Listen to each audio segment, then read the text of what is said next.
Assalamualaikum warahmatullahi wabarakatuh. Semangat pagi Bapak dan Ibu guru hebat. Perkenalkan, saya Emrudi Hayatami.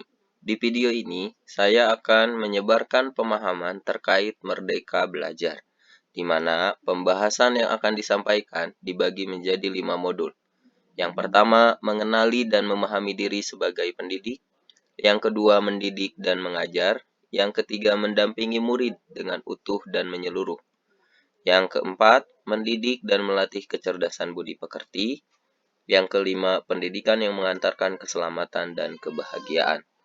Bapak dan Ibu guru hebat, mari kita awali perjalanan kita dalam memahami konsep Merdeka Belajar ini dengan sama-sama melakukan refleksi mengenali diri untuk lebih memahami peran sebagai pendidik berdasarkan pemikiran Ki Hajar Dewantara. Bapak dan Ibu guru hebat, mari kita ingat kembali apa yang ada dalam pikiran kita saat dulu memutuskan menjadi guru. Mengapa memutuskan ingin menjadi guru, dan bagaimana perjalanan perjuangan sehingga akhirnya sampai di profesi hebat ini. Tentu dalam perjalanan tersebut, Bapak dan Ibu guru hebat menyadari kebutuhan untuk terus belajar secara mandiri. Kini kita sudah menjadi guru. Saatnya kita jalankan peran kita sebagai pendidik dengan terus belajar agar bisa menghantarkan murid-murid untuk berdaya dan menjadi manusia merdeka. Dengan kesadaran untuk terus belajar secara mandiri, kita telah mengatur diri sendiri dan ini adalah bagian dari perjalanan kita sebagai manusia merdeka. Menurut Ki Hajar Dewantara, manusia merdeka adalah manusia yang hidupnya bersandar pada kekuatannya sendiri, baik lahir maupun batin, tidak tergantung pada orang lain. Salah satu langkah awal kita sebagai pendidik adalah bagaimana memaknai dan menghayati pribadi kita sebagai manusia yang merdeka untuk terus belajar, yang kelak akan menuntun murid-murid menjadi manusia merdeka pula. Seperti yang disampaikan oleh Ki Hajar Dewantara, pendidikan itu menuntun segala kekuatan kodrat yang ada pada anak-anak agar mereka dapat mencapai keselamatan dan kebahagiaan yang setinggi-tingginya, baik sebagai manusia maupun anggota masyarakat. Agar murid-murid kita kelak menjadi pribadi yang mandiri dan merdeka, mereka perlu mengenali diri serta berdaya untuk menentukan tujuan belajar dan kebutuhan belajarnya yang relevan dan kontekstual terhadap diri dan lingkungannya. Bapak dan Ibu guru hebat, coba perhatikan, murid-murid kita kini memiliki cara belajar yang berbeda dengan kita dulu. Saat ini mereka sangat fasih dengan teknologi, menjadikan internet seperti Google, YouTube sebagai salah satu sumber belajar utama.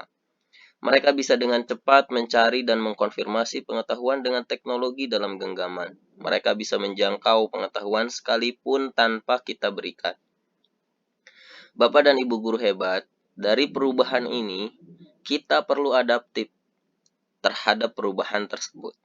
Kita perlu menyelaraskan peran sebagai pendidik agar relevan dengan konteks murid dan zaman. Mari kita tuntun murid-murid kita agar menjadi manusia mandiri dan merdeka. Bapak dan Ibu guru hebat, mari kita bahas materi mendidik menyeluruh berdasarkan pemikiran Ki Hajar Dewantara. Sudahkah kita memahami perbedaan pendidikan dan pengajaran? Pengajaran adalah satu cara menyampaikan ilmu atau manfaat bagi hidup anak-anak secara lahir maupun batin. Maka pengajaran merupakan salah satu bagian dari pendidikan. Mengajar merupakan salah satu bagian dari mendidik. Ki Hajar Dewantara mendefinisikan pendidikan sebagai tuntunan, yaitu tuntunan dalam hidup tumbuhnya murid. Maka mendidik adalah menuntun segala kodrat yang ada pada murid agar mereka dapat mencapai keselamatan dan kebahagiaan yang setinggi-tingginya, baik itu sebagai manusia maupun sebagai anggota masyarakat. Bapak dan Ibu guru, murid diciptakan sebagai makhluk yang memiliki kodrat untuk mereka hidup dan tumbuh. Kita sebagai pendidik tidak dapat menentukan dan berkehendak akan hidup tumbuhnya murid. Yang bisa kita lakukan adalah menuntun tumbuh atau hidupnya kekuatan-kekuatan itu dengan mengerahkan segala daya upaya yang memajukan perkembangan budi pekerti, pikiran, dan jasmani murid, agar dapat memperbaiki perilakunya bukan dasar hidup dan tumbuhnya itu. Ki Hajar Dewantara memperkenalkan sistem Among yang dikenal dengan slogannya Ing Ngarso Sung Tulodo, Ing Madya Mangunkarso, Tuturi Handayani. Ing Ngarso Sung Tulodo, di depan memberi teladan. Artinya seorang guru haruslah berkomitmen menjadi seorang teladan dan memberi contoh yang baik. Ing Madya Mangunkarso, di tengah membangun kehendak. Artinya seorang guru haruslah membangkitkan atau menguatkan semangat murid-muridnya, bukan orang yang melemahkan semangatnya. Tuturi Handayani, di belakang memberi dorongan. Artinya seorang guru haruslah memberikan dorongan atau menjadikan murid-muridnya orang-orang yang mandiri atau orang-orang yang merdeka yang tumbuh kembang secara maksimal. Inilah esensi dari merdeka belajar. Bapak dan Ibu guru hebat, mari kita dampingi murid-murid kita dengan utuh dan menyeluruh dengan memahami kodrat keadaan pendidikan yang sesuai dengan zaman berdasarkan pemikiran Ki Hajar Dewantara. Kodrat keadaan merupakan bagian yang tidak terpisahkan dari dasar pendidikan murid. Kodrat keadaan terdiri dari dua hal, yaitu kodrat alam dan kodrat zaman. Kodrat alam adalah bagian dari dasar pendidikan murid yang berkaitan dengan sifat dan bentuk lingkungan di mana murid berada. Murid dengan kodrat alam perkotaan diberikan pembelajaran yang sebaiknya mampu membantu mendekatkannya dengan konteks atau kodrat alamnya. Sementara kodrat zaman adalah bagian dari dasar pendidikan murid yang berkaitan dengan isi dan irama. Isi dan irama pendidikan bergerak dinamis sesuai dengan perkembangan zaman. Perubahan zaman merupakan keniscayaan yang tidak mungkin dihindari dan dicegah. Perubahan zaman pun akan datang sendiri tanpa diminta. Seiring dengan perubahan yang terjadi dalam pendidikan secara global, Ki Hajar Dewantara mengingatkan bahwa pengaruh dari luar hendaknya tetap dipilah mana yang sesuai dengan kearifan lokal sosial budaya Indonesia. Prinsip dalam melakukan pemahaman yang disebut oleh Ki Hajar Dewantara sebagai asas trikon, yaitu continue, convergent, dan konsentris. Continue, kemajuan kebudayaan merupakan keharusan lanjutan langsung dari kebudayaan itu sendiri. Konvergen, kebudayaan menuju arah kesatuan kebudayaan dunia atau kemanusiaan. Konsentris, kebudayaan harus mempunyai karakteristik dan sifat kepribadian sendiri sebagai pusatnya dalam lingkungan kebudayaan dunia atau kemanusiaan. Maka, dengan menggunakan asas trikon sebagai prinsip melakukan perubahan, kebudayaan bangsa Indonesia tidak akan tertinggal. Kebudayaan Indonesia akan berjalan dengan kebudayaan lain dan memiliki karakter dan ciri khasnya sendiri.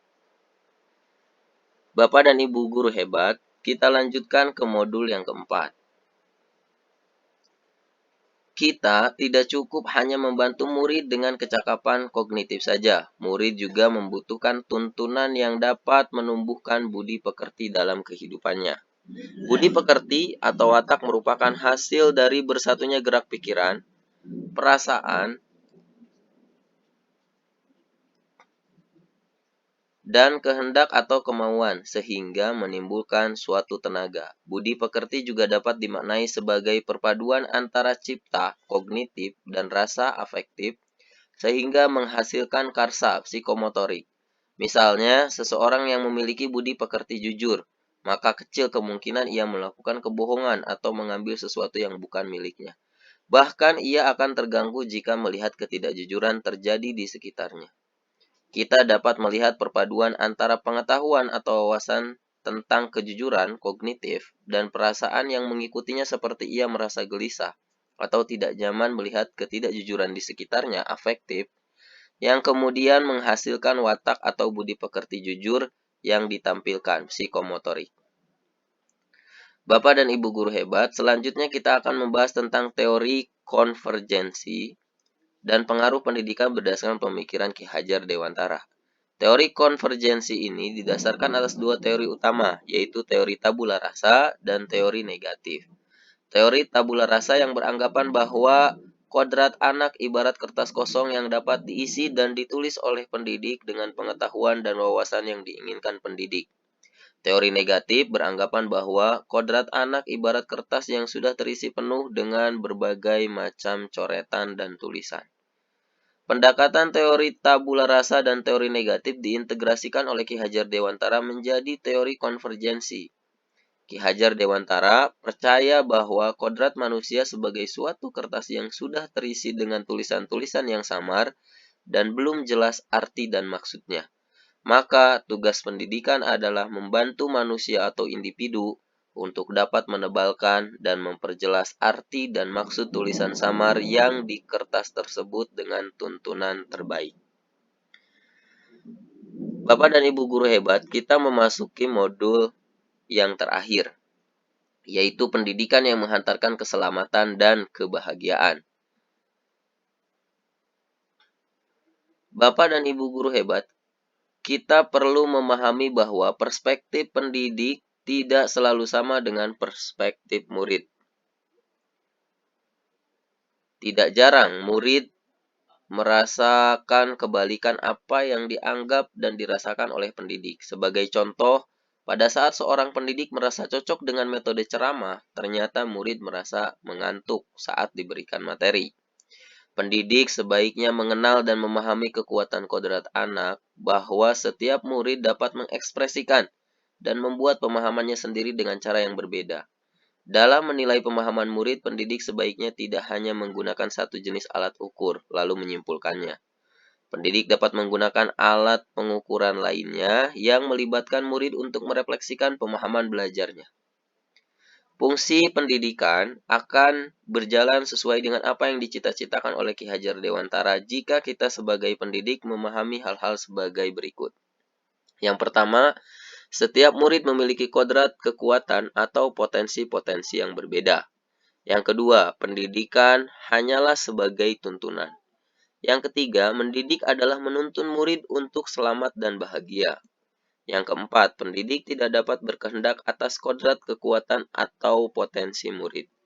Yang kelima, pendidik dapat memberikan daya upaya maksimal untuk mengembangkan akal budi pekerti murid. Keenam, pendidik membantu mengantarkan murid untuk merdeka atas dirinya sendiri, untuk hidup dan penghidupannya, memelihara dan menjaga bangsa dan alamnya. Kemerdekaan murid dalam belajar merupakan kunci untuk mencapai tujuan pendidikan yang menghantarkan keselamatan dan kebahagiaan. Jika untuk dirinya sendiri ia tidak bisa mencapai selamat dan bahagia, bagaimana mungkin ia akan memelihara dirinya, keluarga, masyarakat, bangsa, ataupun alamnya? Bapak dan Ibu guru hebat, mari kita renungkan apa yang dapat kita lakukan untuk membantu murid mencapai selamat dan bahagia.